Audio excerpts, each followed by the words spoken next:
ایک لڑکا اداس بیٹھا اپنی گرل فرینڈ کو یاد کرتے ہوئے پانی میں پتھر مار رہا تھا کہ ایک مینڈک باہر نکلا اور بولا، پانی میں آ، میں تیری اداسی اتاروں، تو نے اپنی والی کے چکر میں میری والی کا سر پھوڑ دیا ہے۔ بابا جی کہتے ہیں کہ خون صرف مچھر نہیں چوستے، بلکہ یہ ٹیلنٹ رشتہ داروں میں بھی ہوتا ہے۔ شوہر کے دو تانے دینے کے بعد بیوی بولتی ہے کہ میں تو بس اتنا ہی کہتی ہوں، شکر کرو کہ میرے جیسی سیدھی سادی بیوی ملی ہے تم کو، اگر کسی لڑاکو سے پالا پڑتا تو پتہ چلتا۔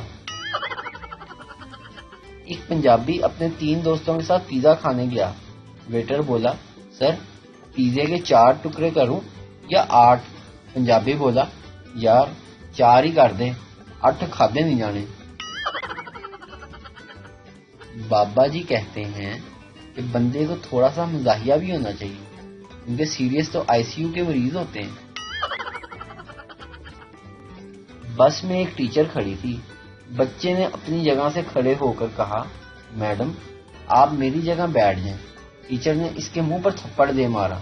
بھلائی کا تو زمانہ ہی نہیں رہا۔ بچہ یہ کہہ کر دوبارہ اپنے باپ کی گود میں بیٹھ گیا۔ مجھے شک ہے کہ میرے میاں کا کسی خاتون کے ساتھ چکر چل رہا ہے، اس کا کوئی حل بتائیں کہ سچ کیسے معلوم ہو۔ بابا جی، اپنے شوہر کے ساتھ اس خاتون کے گھر تک جاؤ، اگر شوہر کا وائی فائی آٹومیٹک کنیکٹ ہو جائے تو سمجھ جانا کہ بات سچ ہے۔ ویڈیو دیکھنے کا شکریہ۔ لائک کیجیے ہمارا پیج NTV اردو، اور ویڈیو پسند آئے تو ضرور شیئر کیجیے۔